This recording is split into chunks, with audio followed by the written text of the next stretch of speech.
नवरात्रि के अवसर पर हर शहर हर गलियां रामलीला के किरदारों की आवाज़ों से गूंज रही होती है। लोग रामायण के किरदारों को सामने से देख सके इसका क्रेज़ लोगों में बहुत होता है और भारत के हर शहर में रामलीला की प्रथा सालों से चलती आ रही है। लेकिन हिमाचल के चंबा में रामलीला दिखाने की ये प्रथा इस बार थम गई और कारण जानकर शायद आपको भी दुख हो। दशरथ का किरदार निभा रहे अभिनेता अमरीश महाजन ने जैसे ही अपना डायलॉग "मैं प्रजा के लिए अपनी जान भी दे सकता हूँ" को अभिनय किया, तभी बीच स्टेज पर वो गिर पड़े और उनकी मौत हो गई।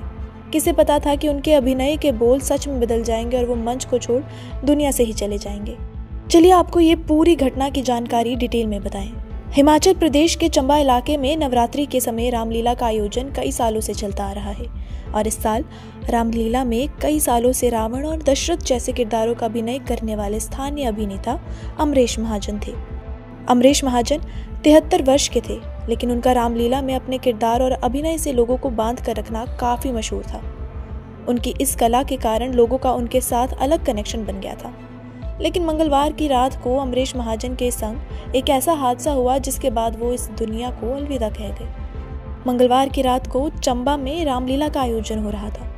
मंच सजा हुआ था और सभी अभिनेता अपने किरदारों में बैठे हुए थे।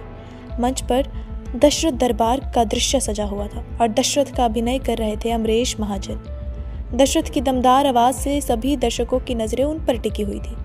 दशरथ दर्शकों की तरफ इशारा कर बोलते हैं कि "मैं प्रजा के लिए अपनी जान भी दे सकता हूँ" और यही बोलते बोलते वो थम जाते हैं और अपनी साथी अभिनेता के ऊपर गिर जाते हैं। सभी को लगा कि ये उनके नाटक का ही हिस्सा है, लेकिन कुछ देर होने पर जब उनके अंदर कोई हरकत नज़र नहीं आती तो उन्हें जल्द ही सभी मिलकर हॉस्पिटल लेकर जाते हैं। लेकिन अफसोस कि डॉक्टरों ने उन्हें मौके पर ही मृत घोषित कर दिया था और मौत का कारण हार्ट अटैक बताया गया।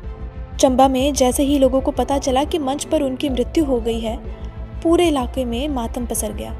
40 साल से रामलीला में राजा दशरथ की भूमिका निभाते आ रहे अमरीश की याद में फिलहाल अभी चंबा में रामलीला का आयोजन रद्द कर दिया गया है। News report इंडिया.com।